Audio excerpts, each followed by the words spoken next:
No episódio de hoje do Conexão Espírita, vamos refletir sobre o tema do egoísmo, conforme abordado em O Livro dos Espíritos, nas perguntas 913 a 917, capítulo 12 da terceira parte, da perfeição moral. Vamos para as perguntas e respostas de hoje? Então a questão 913, entre os vícios, qual o que podemos considerar radical? Já o dissemos muitas vezes, o egoísmo. Dele deriva todo o mal. Estudai todos os vícios e vereis que no fundo de todos existe egoísmo. Por mais que luteis contra eles, não chegareis a extirpá-los enquanto não os atacardes pela raiz, enquanto não lhes houverdes destruído a causa. Que todos os vossos esforços tendam para esse fim, porque nele se encontra a verdadeira chaga da sociedade. Quem nesta vida quiser se aproximar da perfeição moral deve extirpar do seu coração todo sentimento de egoísmo, porque é incompatível com a justiça, o amor e a caridade. Ele neutraliza todas as outras qualidades. Pergunta 914. Estando o egoísmo fundado no interesse pessoal, parece difícil extirpá-lo inteiramente do coração do homem. Chegaremos a isso? À medida que os homens se esclarecem sobre as coisas espirituais, dão menos valor às materiais. Em seguida, é necessário reformar as instituições humanas, que o entretêm e excitam. Isso depende da educação. Pergunta 915. Sendo o egoísmo inerente à espécie humana, não será um obstáculo permanente ao reino do bem absoluto sobre a Terra? É certo que o egoísmo é o vosso mal maior, mas ele se liga à inferioridade dos espíritos encarnados na Terra e não à humanidade em si mesma. Ora, os espíritos se purificam nas encarnações sucessivas, perdendo o egoísmo assim como perdem as outras impurezas. Não tendes na Terra algum homem destituído de egoísmo e praticante da caridade? Existem em maior número do que julgais, mas conheceis poucos porque a virtude não se procura fazer notar. E se há um, por que não haverá 10? Se há 10, por que não haverá 1000? E assim por diante. Pergunta 916. O egoísmo, longe de diminuir, cresce com a civilização, que parece excitá-lo e entretê-lo. Como poderá a causa destruir o efeito? Quanto maior é o mal, mais horrível se torna. Era necessário que o egoísmo produzisse muito mal para fazer compreender a necessidade de sua extirpação.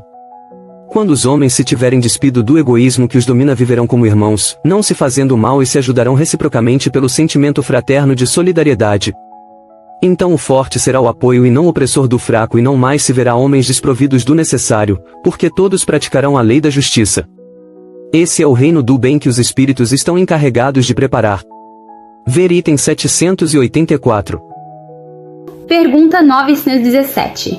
Qual é o meio de se destruir o egoísmo? De todas as imperfeições humanas, a mais difícil de desraizar é o egoísmo, porque se liga à influência da matéria, da qual o homem, ainda muito próximo da sua origem, não pode libertar-se. Tudo concorre para entreter essa influência, suas leis, sua organização social, sua educação. O egoísmo se enfraquecerá com a predominância da vida moral sobre a vida material, e sobretudo com a compreensão que o Espiritismo vos dá quanto ao vosso estado futuro real e não desfigurado pelas ficções alegóricas. O Espiritismo bem compreendido, quando estiver identificado com os costumes e as crenças, transformará os hábitos, as usanças e as relações sociais. O egoísmo se funda na importância da personalidade. Ora, o Espiritismo bem compreendido, repito, faz ver as coisas de tão alto que o sentimento da personalidade desaparece de alguma forma perante a imensidade. Ao destruir essa importância, ou pelo menos ao fazer ver a personalidade naquilo que de fato ela é, ele combate necessariamente o egoísmo. É o contato que o homem experimenta do egoísmo dos outros que o torna geralmente egoísta, porque sente a necessidade de se pôr na defensiva.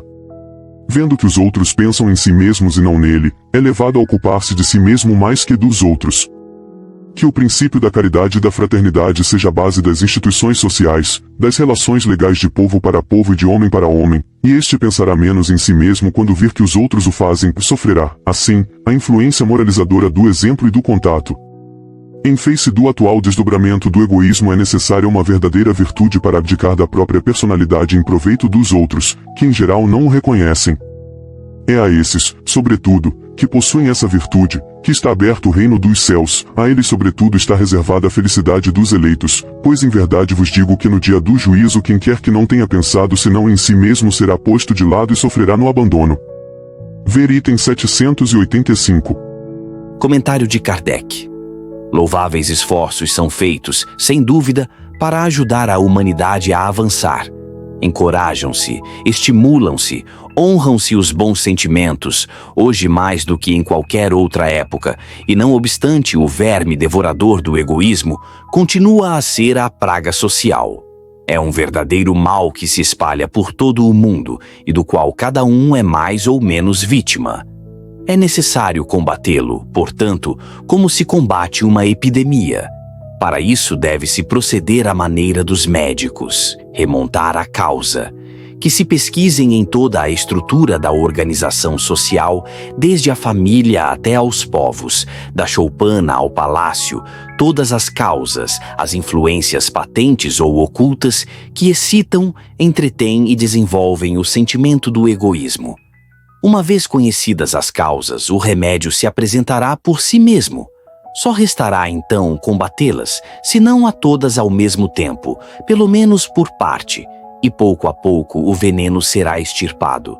A cura poderá ser prolongada porque as causas são numerosas, mas não se chegará a esse ponto se não se atacar o mal pela raiz, ou seja, com a educação. Não essa educação que tende a fazer homens instruídos, mas a que tende a fazer homens de bem. A educação, se for bem compreendida, será a chave do progresso moral. Quando se conhecer a arte de manejar os caracteres, como se conhece a de manejar as inteligências, poder-se-á endireitá-los, da mesma maneira como se endireitam as plantas novas. Essa arte, porém, requer muito tato, muita experiência e uma profunda observação. É um grave erro acreditar que basta ter a ciência para aplicá-la de maneira proveitosa. Quem quer que observe, desde o instante do seu nascimento, o filho do rico como o do pobre, notando todas as influências perniciosas que agem sobre ele em consequência da fraqueza, da incúria e da ignorância dos que o dirigem, e como, em geral, os meios empregados para moralizar fracassam, não pode admirar-se de encontrar no mundo tanta confusão, que se faça pela moral tanto quanto se faz pela inteligência, e ver-se-á que há naturezas refratárias, há também, em maior número do que se pensa, as que requerem apenas boa cultura para darem bons frutos. Ver item 872. O homem quer ser feliz, e esse sentimento está na sua própria natureza. Eis porque ele trabalha sem cessar para melhorar a sua situação na terra e procura as causas de seus males para os remediar.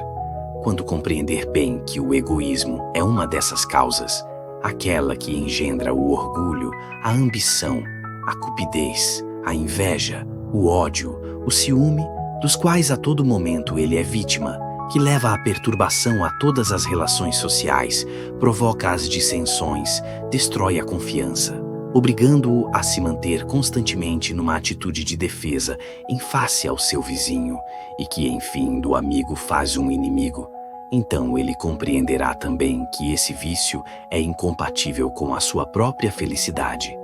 Acrescentaremos que é incompatível com a sua própria segurança. Dessa maneira, quanto mais sofrer, mais sentirá a necessidade de o combater, como combate a peste, os animais daninhos e todos os outros flagelos.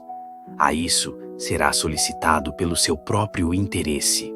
Ver item 784. O egoísmo é a fonte de todos os vícios, como a caridade é a fonte de todas as virtudes.